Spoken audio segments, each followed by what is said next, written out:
as-sunnah as-sunnah as-sunnah foundation as-sunnah as-sunnah as-sunnah foundation আসসালামু আলাইকুম ওয়া রাহমাতুল্লাহি ওয়া বারাকাতুহু আলহামদুলিল্লাহ ওয়াসসালাতু ওয়াসসালামু আলা রাসূলিল্লাহ ওয়া বা'দ সুপ্রিয় দর্শক শ্রোতা ভাই বোন দেশ কিংবা প্রবাস যে যেখান থেকে দেখছেন আপনাদের সকলকে সাদর আমন্ত্রণ জানাচ্ছি as-sunnah ফাউন্ডেশন স্টুডিও থেকে আপনারা দেখছেন as-sunnah ফাউন্ডেশন আয়োজিত সাপ্তাহিক প্রশ্নোত্তরমূলক অনুষ্ঠান শরঈ সমাধানের রেকর্ডেড পর্ব। আজ আমরা যেই পর্বটিতে আপনাদের সামনে উপস্থিত হয়েছি সেটি হলো আমাদের 254তম পর্ব। অন্যান্য দিনের মতো আজও ইনশাআল্লাহ তাআলা ঘণ্টা ব্যাপী আপনাদের প্রশ্ন উত্তর দেওয়ার চেষ্টা করব কোরআন এবং হাদিসের আলোকে। ওমা তৌফিক ইল্লা বিল্লাহ।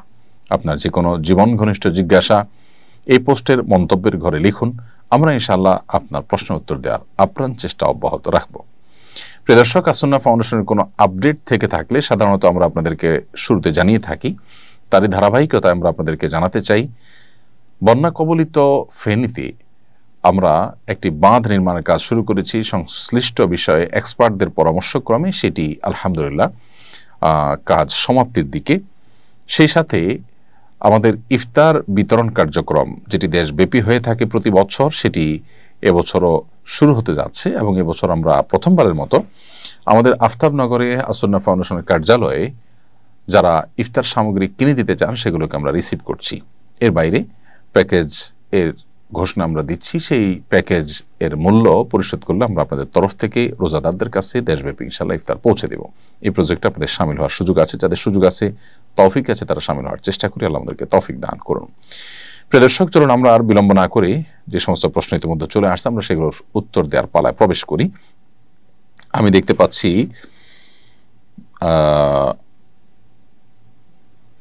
সরকার আমিন আপনি লিখেছেন, আমি একজন স্টুডেন্ট, জাপানে পড়াশোনা করছি। জাপানে কালচার অনুযায়ী কারোর সাথে দেখা হলে বা কথা বলার সময় মাথা নিচের দিকে ঝুঁকানো লাগে। বিশেষ করে পার্ট টাইম জব করার সময় কাস্টমারের সাথে এভাবে কথা বলা বাধ্যতামূলক। মুসলিম হিসাবে আমাদের করণীয় কি? ভাই সরকার আমিন, প্রথম কথা হলো যে নবী করিম সাল্লাল্লাহু আলাইহি সাল্লাম থেকে সুস্পষ্টভাবে এই সম্পর্কে আমরা নির্দেশনা পাই। তিনি বলেছেন তোমরা সালাম দিবে কিন্তু মাথা নোয়াবে না। মাথা নোয়াতে তিনি নিষেধ করেছেন। এখন জাপানিজ এবং কোরিয়ানদের যে কালচার আছে পৃথিবীর অনেক এলাকাতে আছে যে মানুষকে অভিবাদন জানাতে গেলে, শ্রদ্ধা জানাতে গিয়ে মাথা ঝুঁকিয়ে থাকেন। তো এইভাবে মাথা ঝুঁকানোকে মাকরুহ বলেছেন উলামা ইকরাম।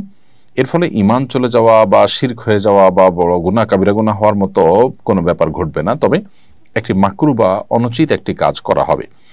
একান্ত নিরূপ অবস্থায় কেউ করলে এটি আশা করা যায় আল্লাহ তাআলা তাকে মাফ করবেন। তবে ধীরে ধীরে নিজের সীমাবদ্ধতার জায়গাটা, সেই জায়গা মানুষদেরকে বোঝানো দরকার যে আমার ধর্মীয় কারণে আমি তোমাকে রেসপেক্ট করি, সেটা অন্যভাবে মুচকি হাসি দিয়ে তার কাজটাকে সিরিয়াসনেসের সাথে করার মাধ্যমে কাস্টমারকে অন্য কোনোভাবে খুশি করে আমি চেষ্টা করবো তাকে কনভিন্স করার, কিন্তু সেই সাথে আমার যে সীমাবদ্ধতার জায়গাটা আছে সেটা তাকে বোঝানোর চেষ্টা করব। এটা হবে সবচাইতে উপযুক্ত এবং আমাদের মূল করণীয়।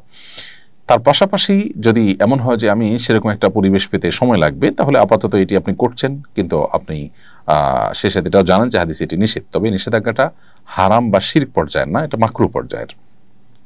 আমরা অনেক প্রবাসী ভাইদের কথা জানি জাপান বা কোরিয়ার, যারা তাদের সেখানকার মালিক বা উপরস্থ কর্তা ব্যক্তিদেরকে তারা বুঝিয়েছেন তাদের সীমাবদ্ধতার জায়গাটা।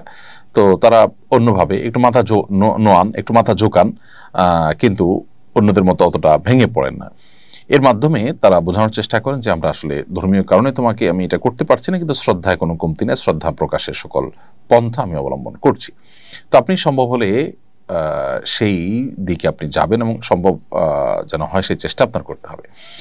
তবে আপাতত আপনি এটা করলে যে আপনার বড় গুনাহ হবে তা নয়। প্রয়োজনে এ ধরনের জবের বাইরে আর কোন জব আছে যেখানে আপনাকে এরকম কাস্টমারের সাথে মাথা নুইয়ে আপনাকে শ্রদ্ধা জ্ঞাপন করতে হয় না? অফিস আদালতে নিজস্ব পরিসরে কলিগদেরকে বোঝায় নিলে তারা বুঝে যান এবং দেখা যায় যে তাদের সাথে সবসময় উঠা বসা হওয়ার ফলে আপনার সীমাবদ্ধ জায়গাটা বুঝবেন। কাস্টমার তো প্রতিদিন নিত্য নতুন আসেন, তাদেরকে বোঝানোটা এটা কঠিন হয়।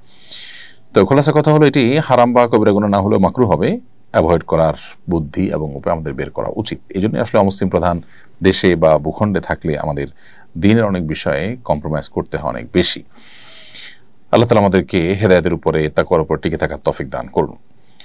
এরপরে প্রশ্ন হলো, উপদেষ্টা ফরিদা আক্তার বলেছেন ভ্যালেন্টাইন ডে আমাদের সংস্কৃতি নয়, তিনি দিবসটি পালন না করার আহ্বান জানিয়েছেন।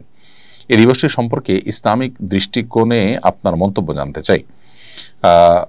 আমি উপদেষ্টার সাথে সম্পূর্ণ একমত। তিনি যা বলেছেন চরম সত্য কথাই বলেছেন। ভ্যালেন্টাইন ডে এর সাথে আমাদের এদেশের মানুষের মাটির কোনো সম্পর্ক নেই। সংস্কৃতি সাধারণত ধর্ম থেকে, মানুষের মাটি থেকে, আচার আচরণ থেকে তৈরি হয়, গড়ে ওঠে। তো ভ্যালেন্টাইন ডে এমন একটি সংস্কৃতি যেটার সাথে এ দেশের মাটির কিংবা মানুষের কোনো প্রকার সম্পর্ক নেই। এখানকার ধর্মীয় বিশ্বাসী মানুষজন যারা আছেন তাদের কারো বিশ্বাসের মধ্যেও সংস্কৃতির কোনো অবস্থান নেই, আর এই মাটির তো কালচার এটি নয়। অতএব এই ভিনদেশী যে একটা সংস্কৃতি আমাদের দেশে চাপিয়ে দেওয়া হচ্ছে, সেটাকে ভালোবাসার মড়ক দিয়ে যারা মার্কেটিং করছেন তারা এদেশের ক্ষতি ছাড়া কোনো উপকার করছেন না। ভ্যালেন্টাইন্স ডে আমাদের দেশে কি উপকারটা বয়ে আনছে, এর কি সুফল পাচ্ছি? কুফল তো দিনের আলো মতো পরিষ্কার।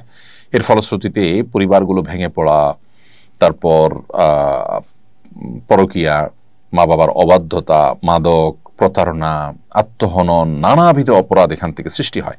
সবচেয়ে বড় অপরাধের জায়গাটা হলো এর ফলশ্রুতিতে মুসলিমরা তারা তার দ্বীনি চেতনা, আদর্শিক যে ব্যাপার, মোরাল যে অবস্থান, সেই জায়গায় তারা সরে যায়। সেই জায়গা থেকে সরে গেলে একটা দেশ কখনো ভালো জায়গায় যেতে পারে না যদি তার নাগরিকেরা আদর্শিক বিচ্যুতির পথে চলে যায়।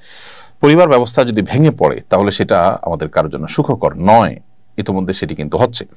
বিধায় এই ভ্যালেন্টাইন্স ডে এটি বিরুদ্ধে আমাদের সবার সামাজিক অবস্থান, আমাদের প্রত্যেকেরই এটার বিরোধিতা করা, এটার বন্ধে নানামুখী উদ্যোগ গ্রহণ করা, আমাদের তরুণদেরকে এই পশ্চিমা সংস্কৃতির ছোবল থেকে বাঁচাবার জন্য আমাদের চেষ্টা করা উচিত। আমি উপদেষ্টার এই আহ্বানের সাথে সম্পূর্ণ একমত এবং তার সাথে তালে তাল মিলিয়ে আমাদের প্রত্যেকেরই আহ্বানটি করা উচিত।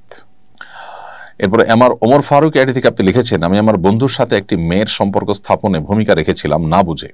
এখন তাকে বলেছি বাদ দিতে, কিন্তু সে বাদ দিচ্ছে না। এখন আমার কি করা উচিত?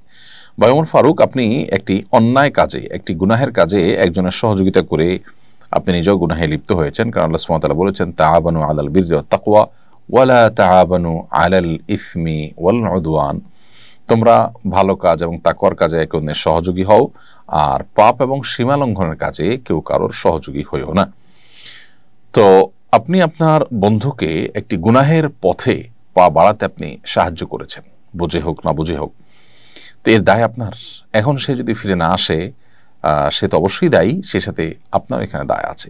আপনি তাকে ফেরাবার জন্য সর্বাত্মক প্রচেষ্টা, নানামুখী দাওয়াতি কার্যক্রম তার উপর পরিচালনা করা, বিভিন্ন লোকদেরকে অনুরোধ করে তাকে দাওয়াতি কাজ করা, তার জন্য দাওয়াতি প্ল্যান, আপনাকে প্ল্যান A B C ঠিক করা, পাশাপাশি আপনি যে না বুঝে করে ফেলেছেন সেজন্য আল্লাহর কাছে অনুতপ্ত হয়ে মাপ চাওয়া দরকার। আপনি যদি মাপ চান, ইস্তেগফার করেন, তওবা করেন, আশা করে যে আল্লাহ তাআলা ক্ষমাশীল, তিনি আপনাকে মাফ করবেন। একজন বিতর্কিত লেখিকার একটি বই নিয়ে বইমেলা অপ্রীতিকর ঘটনা ঘটেছে। এসব ক্ষেত্রে আমাদের প্রতিক্রিয়া কি হওয়া উচিত? প্রথম কথা হলো যে মূল ঘটনা কি ঘটেছে আমি জানি না। আমি তখন ঢাকার বাইরে, অনেকটা নেটওয়ার্কের বাইরেই ছিলাম, সুন্দরবনে ছিলাম। তো যার কারণে আমি পুরো বিষয়টা সোশ্যাল মিডিয়া থেকে টুকটাক জেনেছি।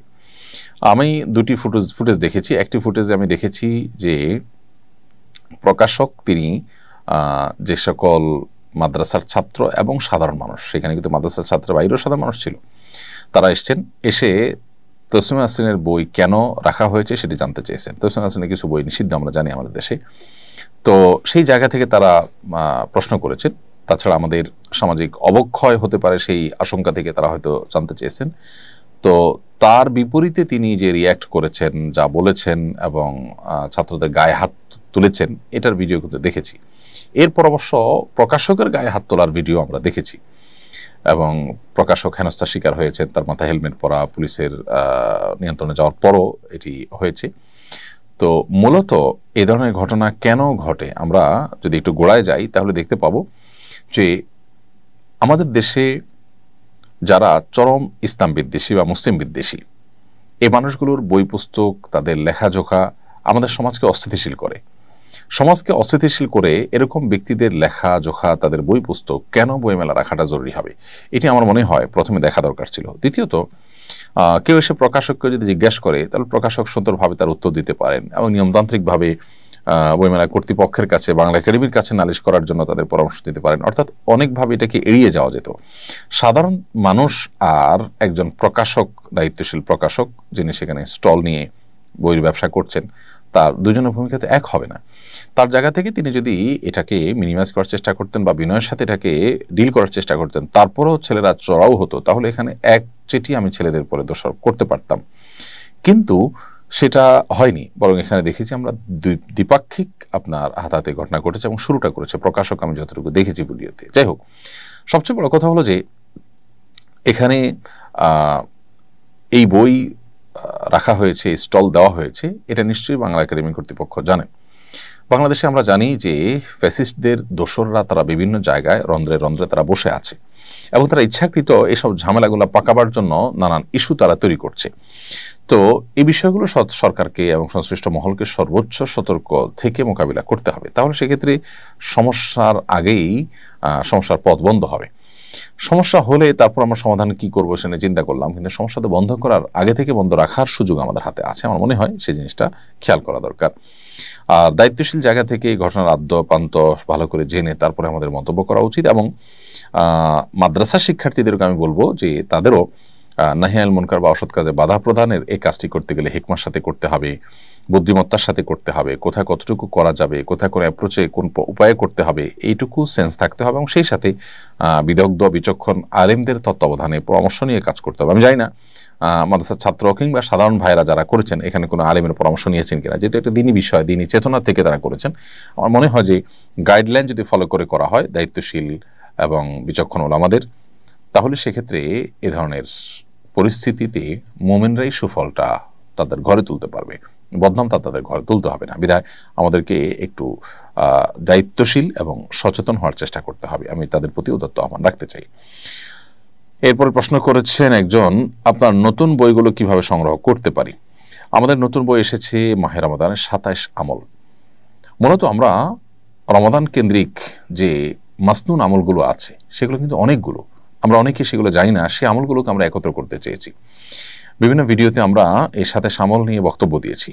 তো এবার সেই 27 আমলের উপরে কোরআন সুন্নাহর আলোকে আমরা আলোকপাত করেছি এবং কিছু কিছু বিশ্লেষণ করে একটা ছোট্ট বই, মাত্র 48-50 পৃষ্ঠার একটা বই আমরা সংকলন করেছি, যাতে করে এক নিমিষে মানুষ পড়ে ফেলতে পারে বা প্রতিদিন একটা করে আমল এর কথা 1-2 পৃষ্ঠায় এটি তালিম করা যেতে পারে বাসা বাড়িতে বিভিন্ন জায়গায়, সেই উপযোগী করে বইটা আমরা করেছি। এটা আপনি রকমারিতে, ওয়াফি লাইফে, নাফিউন সহ বিভিন্ন অনলাইন অফলাইনে আপনি শপে পাবেন, বিভিন্ন বই পুস্তকের বিক্রেতাদের কাছে পাবেন ইনশাআল্লাহ। বইমেলা যদি আপনি পেতে চান তাহলে সমকালীন স্টল নম্বর হলো 796 এবং 797, দুটি স্টল। 796-97 সমকালীনের স্টলে আমাদের বইগুলো পাওয়া যাচ্ছে। এছাড়াও পেনফিল্ডের যে স্টল সেখানেও আমাদের বইগুলো পাওয়া যাবে, আরও বিভিন্ন দোকানে পাওয়া যেতে পারে। তো রকমারিতে আপনি অনলাইন অর্ডার করতে পারেন, পাইকারির জন্য nafiun.com-এ যোগাযোগ করতে পারেন। ইনশাআল্লাহ বিদিনিল্লাহ বইগুলো যথাসম্ভব অল্প সময়ের মধ্যে আপনাদের কাছে পৌঁছে দিবে এবং আমাদের হাতে বইটা এসে পৌঁছেছে, যেটা আমাদের আনন্দের কারণ, তৃপ্তির কারণ। আমরা আশা করছি এই বইটা আমাদের রমাদানকে অর্থবহ করতে অনেক বেশি সাহায্য করবে ইনশাআল্লাহ তাআলা। এছাড়াও রমাদান কেন্দ্রিক আমাদের রমাদান প্ল্যানার, তারপর তারাবির সালাতে কোরআনের বার্তা, এই বইগুলো 2025 উপলক্ষে নতুন সংস্করণ আমরা প্রকাশ করেছি, কিছুটা পরিবর্ধিত এবং পরিমার্জিত সংস্করণ, সেটাও সংগ্রহ করতে পারে। এবং এখন থেকে রমাদানকে অর্থবহ করবার জন্য এই তিনটি বই বিশেষ করে আমাদের সংগ্রহে থাকলে আমরা আশা করছি রমাদান অনেক বেশি আমাদের সাফল্য বয়ে আনবে। নাজমুল হাসান লিখেছেন, আমি একজন ইমাম, মহল্লা থেকে যে খাবার আসে তাই খাই, অধিকাংশ মানুষের ইনকাম সোর্স হারাম, আমার করণীয় কি? গুরুত্বপূর্ণ প্রশ্ন। ইমাম সাহেবরা বাসা বাসা থেকে খাবার আসবেন, সেটা খাবে, এটা ব্যক্তিগতভাবে আমার নিজের কাছে খুব ভালো লাগে না। কারণ হলো, প্রথমত নানান উপার্জনের ব্যাপার আছে, দ্বিতীয়ত হলো ইমাম সাহেবের একটা আত্মসম্মানের ব্যাপার আছে। প্রয়োজনে মসজিদ কর্তৃপক্ষ ইমাম সাহেবকে খাবার দাবার বাবদ আলাদা ভাতা দিয়ে দিবেন, তিনি তার মতো করে রান্না করে নেবেন বা খাবার জোগাড় করে নেবেন। বাসা বাসা থেকে খাবার আসবে, এটা দেখতে ভালো দেখা যায় না। একটা সময় হয়তো এত অ্যাক্সেস ছিল না, মানুষ তখন এগুলোর উপর নির্ভর করেছে, এখন আলহামদুলিল্লাহ বহু সুযোগ আছে।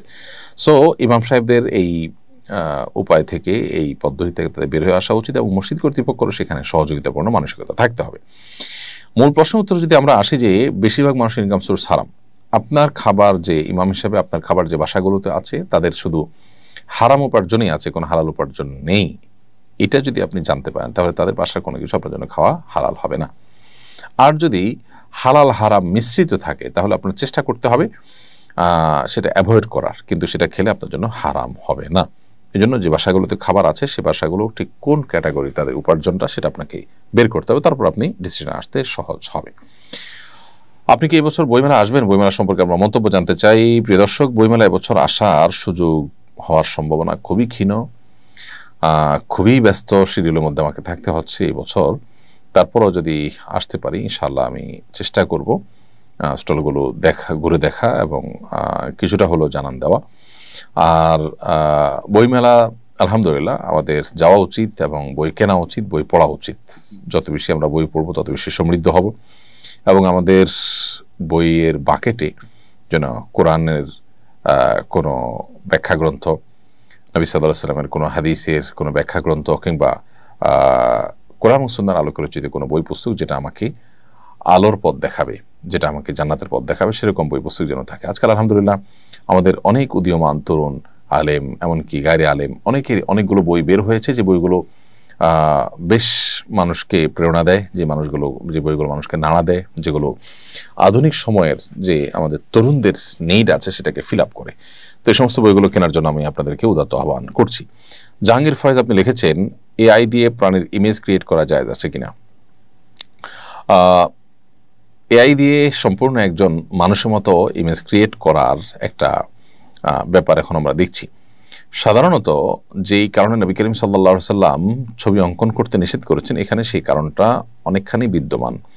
এবং মানুষ যে হাতে অঙ্কন করে আরেকটা প্রাণীর ছবি বা ভাস্কর্য, এই এআই দিয়ে তৈরি করাটা অনেকটা সেরকমই। তো সেই কারণে এটাও হারাম হওয়াটাই হলো আপনার কোরআন ও সুন্নাহর সাধারণ যে আপনার ডিমান্ড সেটা। তারপরও আমরা এই বিষয়ে আশা করব যে বিদগ্ধ বিচক্ষণ দেশি কিংবা বিদেশি বিভিন্ন স্কলারগণ আছেন, সিনিয়র উলামা ইকরাম আছেন, তাদের আরও ডিটেইল ফতোয়া নিয়ে ইনশাআল্লাহ আপনাদেরকে আমরা জানানোর চেষ্টা করব। সৌদি আরবে অনুষ্ঠিত আন্তর্জাতিক হিফজুল কোরআন প্রতিযোগিতায় বাংলাদেশ নৌবাহিনীর 2 জন সদস্য রৌপ্য জয় করেছেন। এই প্রতিযোগিতায় 32টি দেশের প্রায় 200 নাগরিক অংশ নিয়েছেন। এরপরে কিছু বলবেন আশা করি। আলহামদুলিল্লাহ, এটি আমাদের আরেকটি অর্জন এবং আরেকটি আনন্দের সংবাদ।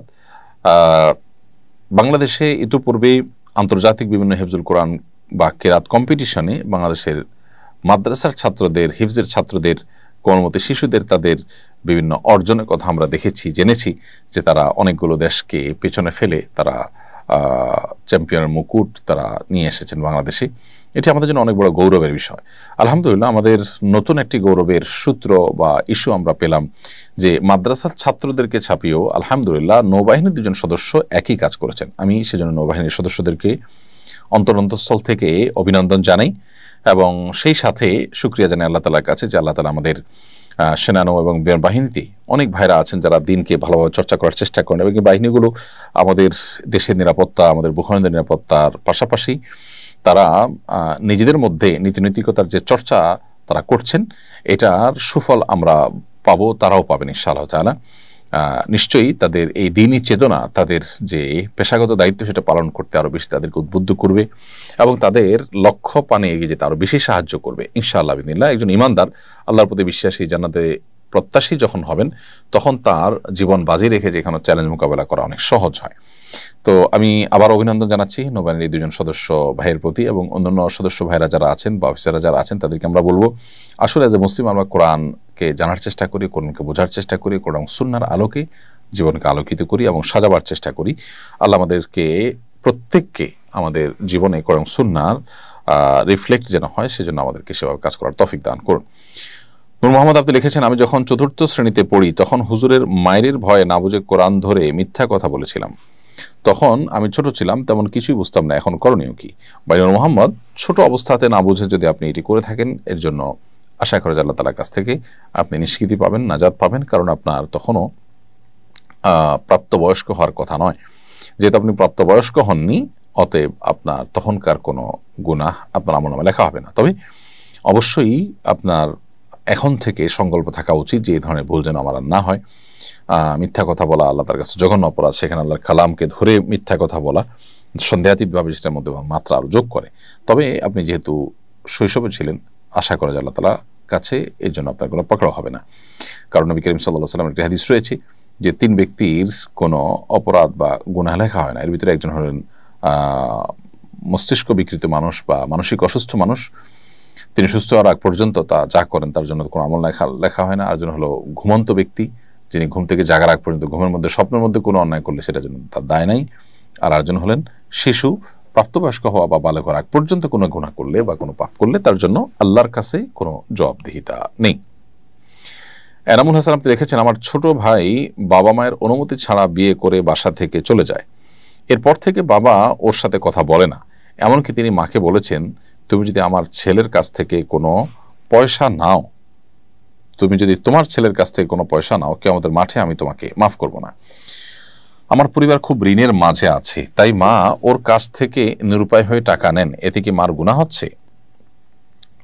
ভাই এনামুল হাসান, আপনার ছোট ভাই অন্যায় করেছেন, মা বাবাকে না জেনে বিয়ে করেছেন, কিন্তু যদি সে একেবারে অজায়গায় না যায়, আপনাদের সাথে সামঞ্জস্যপূর্ণ হয়, এরকম জায়গায় যায় এবং দিনদারিতা মেয়ের ভেতরে এটা দেখে, মেয়ের পরিবারের মধ্যে এটা দেখে সে বিয়ে শাদী করে থাকে, বা একেবারে খুব বেশি যেটাকে বলে অস্বাভাবিক অসামঞ্জস্যপূর্ণ কোনো কাজ না করে থাকে, তাহলে তার এটাকে মেনে নেওয়া উচিত আপনাদের, এবং যেটা করে ফেলেছে সে সেটাকে সন্তুষ্ট চিত্তে আপনারা গ্রহণ করা উচিত। অন্তত অ্যাটলিস্ট জেনা তো হচ্ছে না, গুনাহ তো করছে না, সেই জায়গা থেকে আপনার বাবাকেও বোঝানো উচিত। আর আপনার বাবা যে আপনার মাকে বলেছেন যে ছেলে থেকে টাকা এনে কি আমাদের মাফ করবেন না, এটা রাগের কারণে বলেছেন। আপনার বাবাকে বোঝানো উচিত এই অবস্থান থেকে তিনি যেন সরে আসেন, এটি হলো মূল সমাধানের পথ। এর বাইরে আপনার মা অবশ্য স্বামী নির্দেশ অমান্য করে সন্তানের কাছ থেকে টাকা নেওয়া উচিত না। সেক্ষেত্রে আপনার মা এবং আপনার বাবাকে কনভিন্স করবেন, বোঝাবেন, আল্লাহর ভয় দেখাবেন যে মানুষকে ক্ষমা করলে আল্লাহ তাকে ক্ষমা করেন, তাকে বোঝাবেন। আর না হলে আপনার মা তিনি সন্তানের কাছ থেকে অর্থাৎ ছেলের কাছ থেকে আর টাকা নিবেন না। যেহেতু স্বামী নিষেধ করেছেন, তার সেই নিষেধাজ্ঞাটা মেনে চলা তার জন্য জরুরি। একান্ত নিরুপায় হয়ে গেছেন, তখন জীবন রক্ষার প্রয়োজন হলে ভিন্নতা। সাধারণত সেরকম সিচুয়েশন হয় না। স্বামী আছেন, স্বামী নিশ্চয়ই দেখভাল করছেন, ভরণ পোষণ দিচ্ছেন, এবং আপনার আরও সন্তান আছে। এই জন্য এই আপনার মায়ের জন্য স্বামীর নির্দেশ লঙ্ঘন করে ছেলের কাছ থেকে টাকা নেওয়া উচিত হবে না। তবে মায়ের টাকা নেওয়া বন্ধ করার চাইতে বাবার অবস্থানটাকে পরিবর্তন করাটা বেশি গুরুত্বপূর্ণ। কারণ আত্মীয় স্বজনের সাথে, রক্ত সম্পর্কে কারোর সাথে এভাবে দূরত্ব তৈরি হয়ে থাকুক, এভাবে ডিভাইডেশন থাকুক, পার্থক্য থাকুক, ইসলাম সেটা চায় না। এটা আমাদের ইমান আমলকে ক্ষতিগ্রস্ত করে। সেই জন্য বাবাকে তার অবস্থান থেকে একটু সরিয়ে আনা বা অবনমন করানোর চেষ্টা করা দরকার। শরীফা মিতা, আপনি লিখেছেন আমার স্ত্রীর জন্মদিন ও বিবাহ বার্ষিকী ঘটা করে পালন না করলে সে রাগ করে, এক্ষেত্রে আমার করণীয় কি? শরীফ মিতা, আপনার প্রশ্নের উত্তরে আমরা বলতে চাই যে স্ত্রী যদি তার জন্মবার্ষিকী বা বিবার্ষিকী না পালন করলে দিয়ে নাখোশ হন, তাহলে তাকে আসলে বোঝানো দরকার। এই সমস্ত আনুষ্ঠানিকতা এগুলোতে বেশিরভাগ ক্ষেত্রে বাইরের লোকজন ইনভলভ হন। সেক্ষেত্রে আপনার স্ত্রীর সৌন্দর্য তারা অবলোকন করেন, সেজেগুজে তাদের সামনে নিজেকে উপস্থাপন করেন। এটা একজন আত্মসম্মান বোধ সম্পন্ন নারী, যিনি বাস্তবতা বুঝেন। অন্য পুরুষরা তাকে দেখে কি চিন্তা করেন সেই বিষয়টি যিনি জানেন, তার আসলে এ ধরনের কোনো বিষয় তার কোনো আগ্রহের জায়গা বা শখের জায়গা থাকতে পারে না, বা শখের বিষয় হতে পারে না। সেজন্য আপনার স্ত্রীকে আপনার বোঝানো দরকার। সেই সাথে জন্মদিনের সাথে ধর্মবিশ্বাসের একটা বিরাট সম্পর্ক আছে, জন্মদিন উদযাপনের সাথে, তো সেটা তাকে বোঝানো দরকার। যদি একান্ত আপনি না বোঝাইতে পারেন, সেক্ষেত্রে আপনি স্ত্রীর এই রাগের কাছে মাথা নত করে আপনি এই কাজগুলো করতে বাধ্য নন। তিনি রাগ করে থাকতে পারেন, অন্য কোনোভাবে আপনি তাকে কনভিন্স করবেন, তারপরে আপনি আপনার অবস্থানে অটল থাকবেন। তবে চেষ্টা করবেন তাকে বুঝিয়ে আপনার যে অপারগতার জায়গাটা সেটা তাকে বোঝানো এবং সে জায়গায় নিয়ে আসা। এক অভিনেত্রীকে তার ভাই তাদের বাবার সম্পত্তিতে সমান অংশ দিয়েছেন। সাম্প্রতিক সময় বিষয়টাকে বিভিন্ন মিডিয়া ভালো উদাহরণ হিসাবে পেশ করছেন। বিষয়টা কিভাবে দেখছেন? দেখুন, অনেক চমকপ্রদ বিষয় আছে যেগুলো দেখতে বেশ সুন্দর, কিন্তু বাস্তবতা বিবর্জিত। বাবার সম্পদে সন্তান হিসাবে ছেলেকে যতটুকু শরীয়ত দিয়েছে, মেয়েকে তার কম দিয়েছে, অর্ধেক দিয়েছে। এখানে সন্তানকে সমান হারে শরীয়ত দেয়নি, কারণ শরীয়ত ন্যায্য অধিকার দিতে চেয়েছে। সমান আর ন্যায্য দেওয়া দুইটা এক জিনিস না।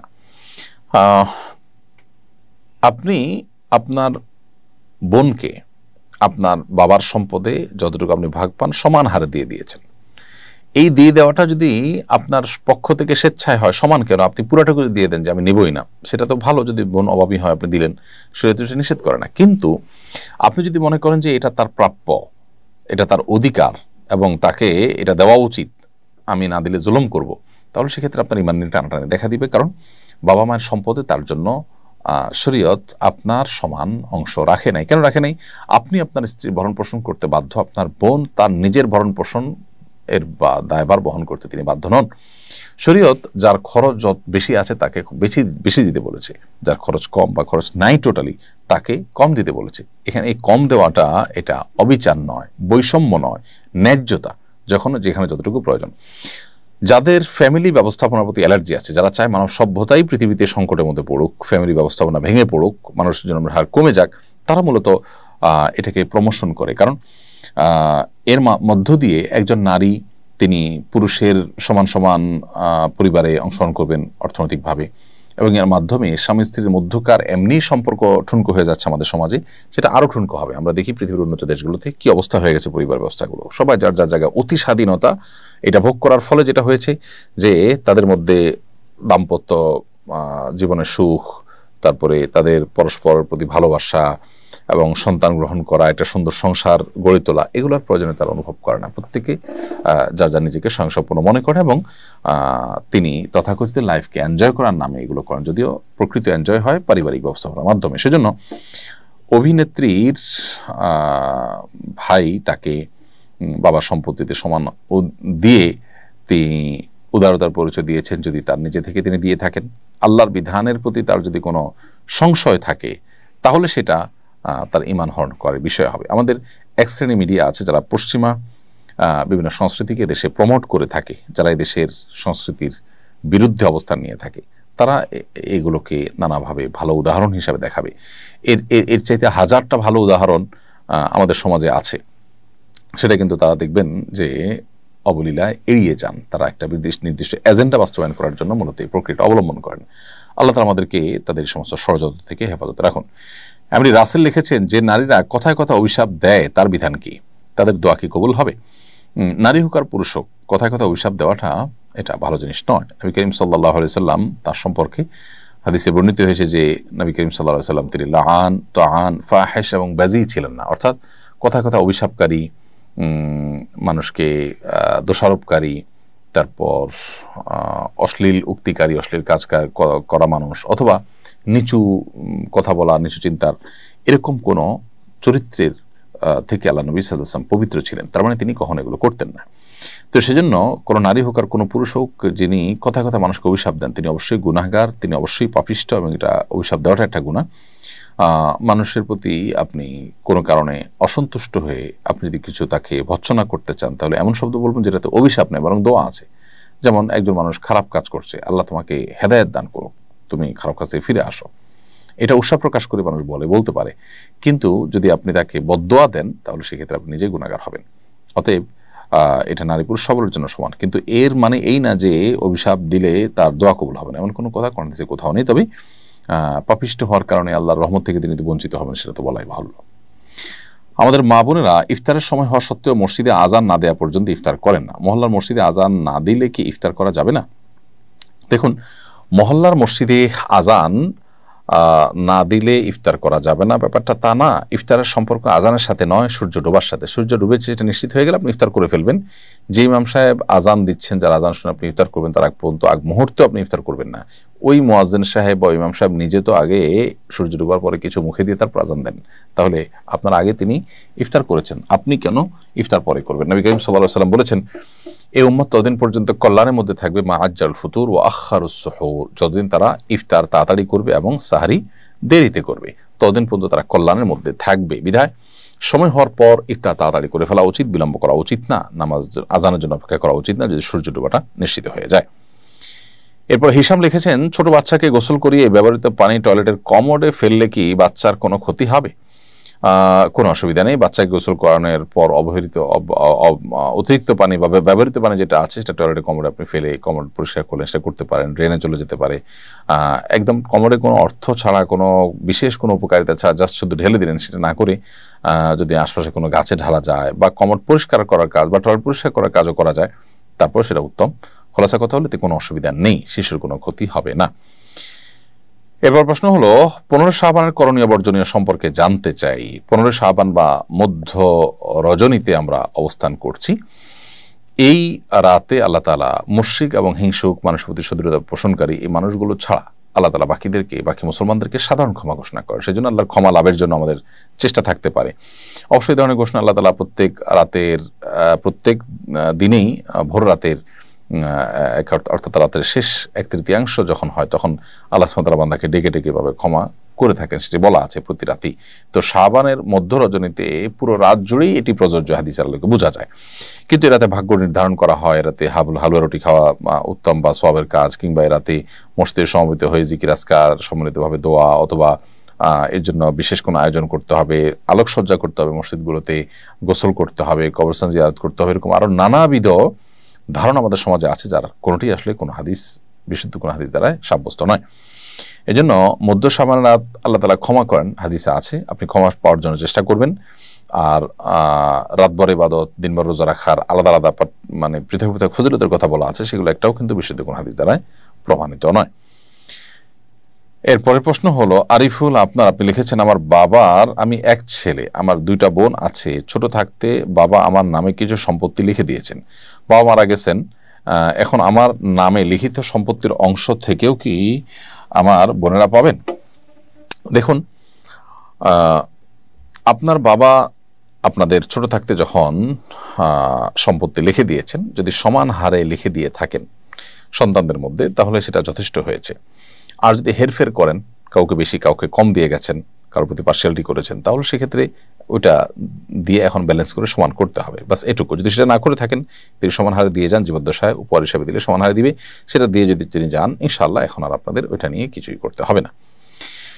এরপর প্রশ্ন হলো, আমরা জানি সব রাতে ভাগ্য নির্ধারণ হয়ে থাকে, কি আমল করলে আমার ভাগ্যে আল্লাহ তাআলা ভালো কিছু লিখে দিবেন?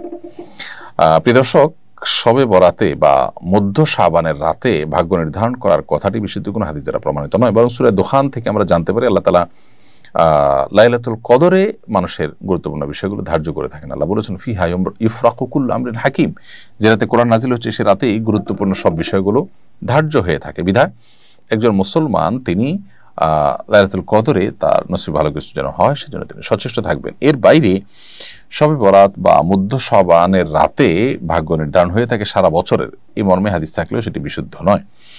এরপর কথা হলো যে আমাদের ভাগ্যে বা আমাদের কপালে যেন ভালো কিছু লেখা হয়, তাকদিরে ভালো কিছু লেখা হয়, তার জন্য আমরা কি করব? উত্তর হলো ঈমান এবং তাকওয়া অবলম্বন করবেন। ঈমান এবং তাকওয়া অবলম্বন করলে আল্লাহ তাআলা এমনিতেই তার জীবনে বারাকা দিয়ে পরিপূর্ণ করে দিবেন। প্রত্যেকটা কাজ বিসমিল্লাহ বলে শুরু করলেন, সকালে কাজ শুরু করলেন, সকালে ঘুমিয়ে না থাকলেন, এগুলো জীবনে বরকত এনে দেয়, আপনার জীবনে কল্যাণ অনেককে বেশি আপনাদেরকে এনে দিবে, ইনশাআল্লাহ তাআলা আমাদেরকে এনে দিবে। সেজন্য সেই কাজগুলো আমরা করতে পারি। এর পাশাপাশি দান সাদেকার মাধ্যমে মানুষের জীবনে বরকত আসে, উপার্জনে, আত্মীয় স্বজনের সাথে সুসম্পর্ক বজায় রাখলে, তাদের সাথে সম্পর্ক রক্ষা করে চললে, যে কোনো কাজ করবেন সর্বোচ্চতম উপায় আপনি করবেন, আন্তরিকতার সাথে করবেন, এগুলো সবগুলো আমাদের জীবনে বরকত নিয়ে আসে এবং প্রাচুর্য নিয়ে আসে, আমাদের নসিবে ভালো কিছু আসবে এগুলোর মাধ্যমে ইনশাআল্লাহ তাআলা। প্রিয় দর্শক, দেখতে দেখতে অনুষ্ঠানে আমরা মাঝামাঝি চলে এসেছি, সময় হয়েছে ছোট্ট একটি বিরতিতে যাওয়ার। বিরতির পর আমরা আবারও ফিরে আসছি, ইনশাআল্লাহ আমাদের সঙ্গেই থাকুন। কোরআন মানব জাতির মুক্তির সনদ, কোরআন আমাদের গাইডবুক, অথচ সমাজের খুব কম মানুষই কোরআন বোঝেন বা বোঝার চেষ্টা করেন।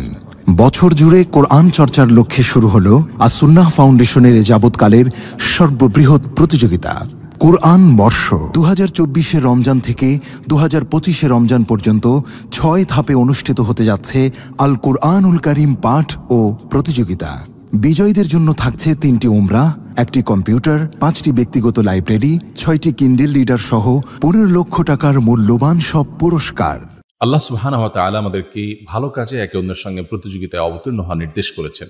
সুতরাং আসুন কোরআন চর্চার এই মহা আয়োজনে, কোরআনের এই বিশাল প্রতিযোগিতায় সামিল হয়ে নিজেদেরকে কোরআনের জ্ঞানে সমৃদ্ধ করি, জীবনকে করি কোরআনময়। পার্থিব এই সমস্ত মহামূল্যবান পুরস্কার জেতার পাশাপাশি আল্লাহ সুবহানাহু ওয়া তাআলার কাছ থেকে অফুরন্ত বিনিময় লাভের এই সুযোগটি যেন আমাদের কারোর হাতছাড়া না হয়। তাহলে আর দেরি নয়, শুরু করুন এখনই কোরআন বর্ষ, বছরব্যাপী কোরআন চর্চার এক অনন্য আয়োজন। বিরতির পর আবার আপনাদেরকে স্বাগতম জানাচ্ছি। আপনারা দেখছেন আস-সুন্নাহ ফাউন্ডেশন আয়োজিত সাপ্তাহিক প্রশ্ন উত্তরমূলক অনুষ্ঠান শরঈ সমাধান। বিরতির আগে অনেকগুলো প্রশ্নের উত্তর আমরা দিয়েছি। বিরতির পর আমরা অনেকগুলো প্রশ্ন দেখতে পাচ্ছি। এর মধ্যে একটি প্রশ্ন হলো, আপনার লেখা নতুন বই মাহে রমজানের 27 আমল, এই বইয়ের বিষয়বস্তু কি এবং এই 27 আমলের সবগুলোই কি সুন্নাহ দ্বারা সাব্যস্ত? প্রিয় দর্শক, মাহে রমজানের 27 আমল এই বইটি মূলত নবী করিম সাল্লাল্লাহু আলাইহি সাল্লাম রমজান মাসে যে সমস্ত আমলগুলো বিশেষভাবে করেছেন, করতে উদ্বুদ্ধ করেছেন বা কোরআন এবং হাদিসের আলোকে প্রমাণিত, সেই আমলগুলোর আলোকে এই বইটি আমরা সংকলন করেছি। বইয়ের কলাবর বৃদ্ধি করা যেত, বাণিজ্যিকভাবে বা কমার্শিয়ালভাবে বই একটু বড় হলে লাভজনক হয়, ভালো হয়, প্রকাশকরা পছন্দ করেন। কিন্তু আমি আসলে চেয়েছি যে রমাদান উপলক্ষে এক নজরে যাতে করে রমাদানের আমলগুলোকে আমরা দেখে নিতে পারি এবং আমাদের আমল করতে যেন সহজ হয়, আমরা যেন এটাকে বোঝা মনে না করি, সেজন্য খুব ছোট্ট কলে মাত্র 48 পৃষ্ঠা বইটা আমরা করেছি। আলহামদুলিল্লাহ বইটা ছেপে আসছে আমার হাতে আল্লাহর ফজলে। ভেতরে কাগজও একটু ভালো মানের কাগজ দেওয়া হয়েছে। আমাদের দোয়ার বইতে যে কাগজটা দেওয়া আছে হুবহু সেই কাগজটাই দেওয়া আছে, মানে নর্মাল যে কাগজ সাধারণত মানুষ দেয় তার চেয়ে একটু ভালো কাগজ। সেই সাথে আমরা যেটা বলেছিলাম যে চেষ্টা করেছি একটু সংক্ষেপে করার জন্য। প্রত্যেকটা আমলের 2 পৃষ্ঠার মধ্যে একটু সামান্য ব্যাখ্যা, যেটুকু না হলে না সেটুকু আমরা করেছি। আমরা চাইলে একদিন একটা আমল আমরা যদি পড়তে চাই তাহলে সেক্ষেত্রে পুরো আমলটা পড়তে আমাদের হয়তো 2 থেকে 2.5 মিনিট সময় লাগবে। আমরা মসজিদে, আমাদের বাসা বাড়িতে, আমাদের কর্মস্থলে, বিভিন্ন জায়গায় আমরা এই বইয়ের তালিম করতে পারি। প্রতিদিন একটা করে আমল এক একজন পাঠ করলেন এবং নিজেদের মধ্যে পর্যালোচনা করলেন। এই পাঠচক্র বা আপনার এই যে গ্রুপ স্টাডি, সেটা ইনশাল্লাহ আমাদের রমাদানকে অনেক বেশি অর্থবহ করে দিবে। আর রমাদানের শুরুতে বা রমাদান আসার আগেই বইটা যদি আমরা সংগ্রহ করি তাহলে সেক্ষেত্রে এই বইয়ের 27টি আমল আমরা নিমিষে পড়ে ফেলতে পারবো, ইনশাল্লাহ এক বসায় পড়ে ফেলতে পারবো। এটা আমাদের রমাদানকে অনেক বেশি সার্থক করে দিতে পারে ইনশাল্লাহ। আমরা রমাদান মানেই জানি হলো রোজা, তারাবি, সাহরি এবং ইফতার, এই 4টি বিষয়। এর বাইরে আরও যে 23টি আমল আছে, ইফতারের মধ্যেও যে আরও বিভিন্ন আমল করবার, একাধিক সুন্নাহ বাস্তবায়ন করার অপশন আছে, সেটা আমরা অনেকে কিন্তু জানি না। তো সেজন্য এই বইটি আসলে করা। আমি আশা করব যে এই বইটা আমরা নিজেরা সংগ্রহ করব, অন্যদেরকে আমরা হাদিয়া দিব। রমাদান উপলক্ষে আমাদের অনেক প্রোগ্রাম হয়, অনেক আয়োজন হয়, সেই আয়োজন উপলক্ষে আমরা মানুষকে উপহার দিতে পারি। এই বইটা ইনশাআল্লাহ দিলে আমাদের রমাদানকে অর্থবহ করতে এর বিশেষ ভূমিকা রাখবে। বইটার বিষয়বস্তু হলো নবী করিম সাল্লাল্লাহু আলাইহি সাল্লামের মাসনুন সে আমলগুলো, যেগুলো তিনি রমাদান উপলক্ষে করেছেন, আমাদেরকে করতে উদ্বুদ্ধ করেছেন। এরপরে যে প্রশ্নটি আমি দেখতে পাচ্ছি সেটি হলো, বিগত কয়েক বছর ধরে সাহারি পার্টির প্রচলন শুরু হয়েছে, এ বিষয়ে শরীয়তের বিধান কি? প্রিয় দর্শক, ইফতার কাউকে যদি আপনি অফার করেন, কাউকে ইফতার আয়োজন করেন, কারোর জন্য ইফতার হাদিয়া করেন, কাউকে ইফতার খাওয়ান, তাহলে তার বিশেষ ফজিলতের কথা আমরা জানি। সাহারি একটি খাবার, অন্য খাবারের মতো এই খাবারও মানুষকে দান করলে সব হয়, কিন্তু আলাদা করে এটি করবার জন্য অর্থাৎ সাহারি খাওয়ানোর জন্য বিশেষ কোনো নির্দেশনা নেই। দ্বিতীয় কথা হলো যে ভোর রাতের এই সময়টা ইবাদত এবং একান্ত আমলের সময়। সাহারি পাঠের নামে আমাদের দেশে যা হচ্ছে সেটি হলো গতানুগতিক যে সমস্ত আড্ডাগুলো হয়ে থাকে, সে আড্ডাগুলোর মতো। তো এই সমস্ত আড্ডা, এগুলো আমাদের আমলের সময়টাকে নষ্ট করে। এখানে আমরা ছেলে মেয়েদের পর্দাহীনতার সাথে তাদের যে মাখামাখি, সেটা আমরা দেখতে পাই। এর ফলশ্রুতিতে এটি নাজায়েজ হতে আসলে আর কোনো কিছুর প্রয়োজন হয় না। এ সকল উপাদানের কারণে এটি নাজায়েজ হয়ে যায়।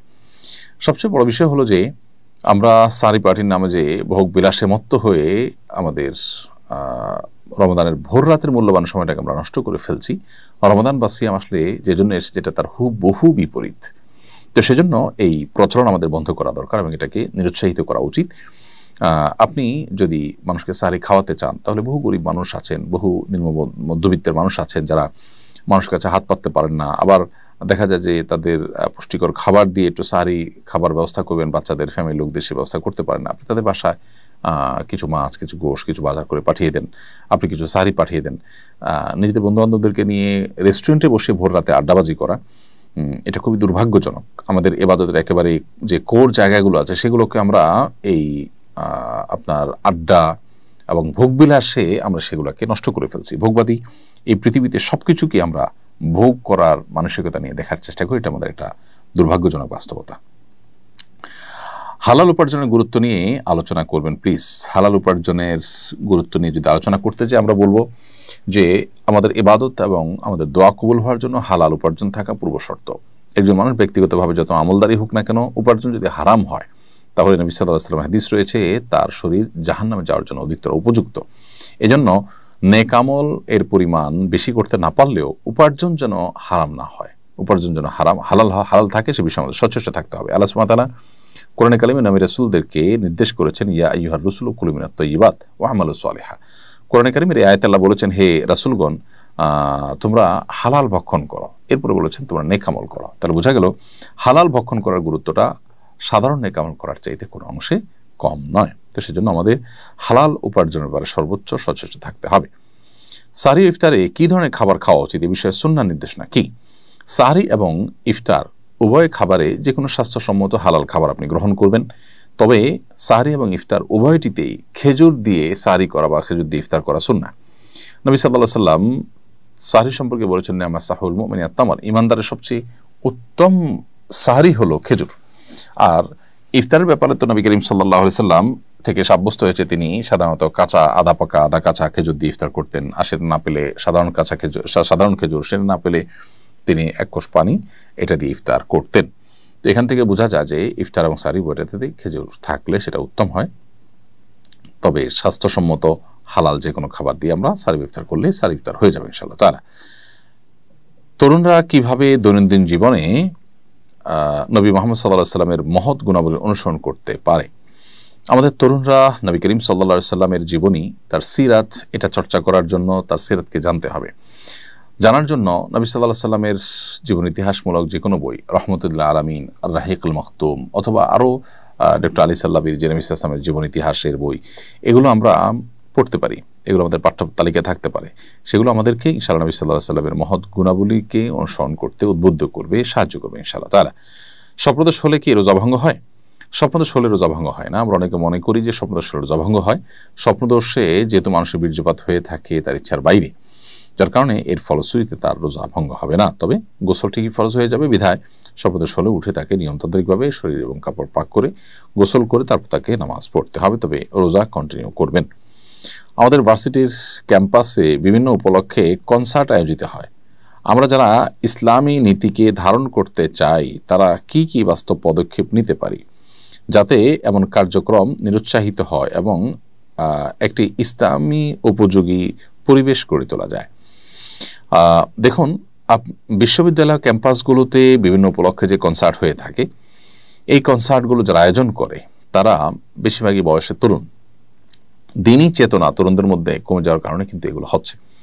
আমরা যদি দিনী চেতনা মানুষের মধ্যে, তরুণদের মধ্যে বাড়াতে পারি, তাদের মধ্যে দাওয়াতি কাজ করতে পারি, তাদেরকে যদি দিনমুখী করতে পারি, তাহলে ইনশাআল্লাহ বিইذনিল্লাহ এগুলা কমে যাবে, আল্লাহ চাহেন তো।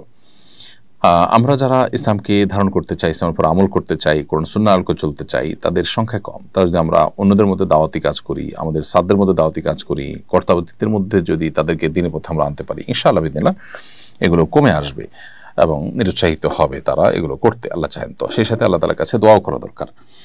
এবং যত বেশি দাওয়াতি কাজ বাড়বে, কৌশলগত দাওয়াতি কাজ অনেক বেশি করা যাবে এবং ছাত্রদের মধ্যে একটা সম্মিলিত প্রচেষ্টা থাকবে, তত বেশি ইনশাআল্লাহ এ সকল আপনার উন্মাদনা এগুলো কমবে। এ সকল কনসার্ট, এগুলোর উন্মাদনা, এগুলোতে আশপাশে মানুষের ব্যাপক বিরক্তির কারণ হয়, শব্দ দূষণ হয়, মানুষকে বিরক্ত করা হয়, নানাবিধ মন্দ দিক আছে। এবং সবচেয়ে বড় কথা হলো, একজন মুসলমান তিনি এই সমস্ত গান বাজনা এগুলোর ফলশ্রুতিতে যে আল্লাহর অসন্তুষ্টির পাত্র হবেন, সেই সাথে হেদায়েত থেকে দূরে সরে যাওয়ার আশঙ্কা হয়। যারা এগুলোর মধ্যে ডুবে থাকেন তাদের অন্তর অনেকটাই হেদায়েতের জন্য অনুপযোগী হয়ে পড়ে। তো সেই জায়গা থেকে আমাদের নিজেদের বাঁচা এবং সবাইকে বাঁচাবার জন্য আমাদের সংগ্রাম চালাতে হবে। ঢাকার মতো একটি প্রতিকূল পরিবেশে কিভাবে ইসলামিক মনোভাব সম্পন্ন একটি কমিউনিটি গড়ে তোলা যেতে পারে? দর্শক, এজন্য আপনার পরিচিত সার্কেলের মধ্যে যারা দিনকে সিরিয়াসলি প্র্যাকটিস করতে চান তাদেরকে নিয়ে আপনি যদি কোথাও বাসা ভাড়া নেন, একটা বাসায় ওরকম মানুষদেরকে আপনি একত্র করেন, অনবোর্ড করেন, আশপাশে তাদেরকে রাখেন, তাদের সাথে থাকেন, তাহলে ইনশাআল্লাহ এটা আমাদেরকে সাহায্য করতে পারে একটা দিনই অনুকূল পরিবেশে সন্তানদের বড় করবার ক্ষেত্রে। আর যদি আল্লাহ তৌফিক কোরআন নিজে ঘরবাড়ি করার, তাহলে সেক্ষেত্রে একটা বিল্ডিং কয়েকজন মিলে করলেন, সবাই দিনদার মানুষের মসজিদের আশপাশ দেখে করলেন, অথবা একটা সোসাইটি ডেভেলপ করলেন। যেমন আমরা আসুন্নাহ ফাউন্ডেশন মসজিদ কমপ্লেক্সের আশপাশে জায়গাগুলোতে আমরা আমাদের ফাউন্ডেশনের যারা শুভাকাঙ্ক্ষী আছেন তাদেরকে নিয়ে একটা সোসাইটি ডেভেলপ করছি। এই টাইপের কাজ যে কোনো জায়গাতে আপনি আপনার উদ্যোগে আপনার সামর্থ্য অনুযায়ী আপনি করতে পারেন। গ্রামে হতে পারে, শহর হতে পারে, ভাড়াটিয়া হয়ে হতে পারে, বাড়িয়ালা হয়ে হতে পারে, এর পাশাপাশি একটা উদ্যোগ আমরা নিচ্ছি, সেটা হলো আসুন্নাহ ফাউন্ডেশনের একটা বড় শেড তৈরি হচ্ছে।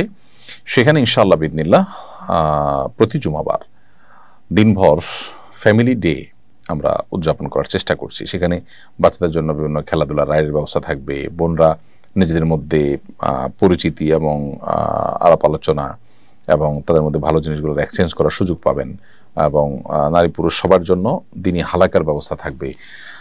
তো এই আয়োজনটা বিনোদন এবং দিনী চেতনা বৃদ্ধি নিজেদের মধ্যে, সেজন্য আমরা করব ইনশাআল্লাহ তাআলা। এটা নিয়ে আমাদের ব্যাপক পরিকল্পনা আছে। আশা করি এটা আপনাদের কিছুটা হলেও এই চাহিদা পূরণ করবে।